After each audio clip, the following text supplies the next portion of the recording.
Roji mana? Itu Roji, ayo kita bangunin tidur dia.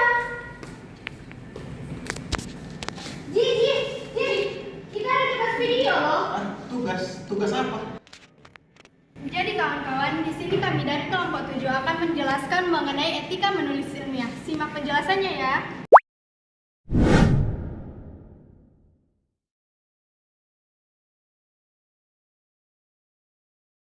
Menulis merupakan salah satu keterampilan yang penting yang perlu dimiliki, terutama dalam dunia pendidikan dan akademik. Melalui kegiatan menulis, seseorang dapat menuangkan ide, menyampaikan informasi, serta mengkomunikasikan pemikiran secara sistematis kepada pembaca. Namun, menghasilkan tulisan yang baik diperlukan pemahaman mengenai berbagai aspek dasar dalam penulisan.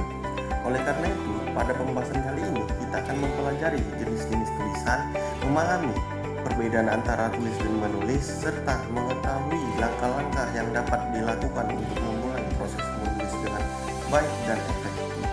Baik, di sini saya akan menjelaskan mengenai tulis dan menulis. Menulis adalah seseorang yang menuangkan ide dan gagasannya ke dalam bentuk tulisan. Menulis ilmiah berbeda dengan tulisan biasa. Menulis ilmiah harus berdasarkan fakta, data, dan teori yang jelas. Bahasa yang digunakan juga harus formal, objektif, dan mudah dipahami. Hal yang terpenting dalam menulis ilmiah itu adalah kejujuran akademik dan tidak boleh memplagiarisme karya orang lain. Baik, di sini saya akan menjelaskan mengenai jenis-jenis tulisan. Adapun jenis-jenis tulisan yaitu Charge your cell phone account. tulisan deskripsi. Tulisan deskripsi yaitu tulisan yang menggambarkan suatu objek secara rinci.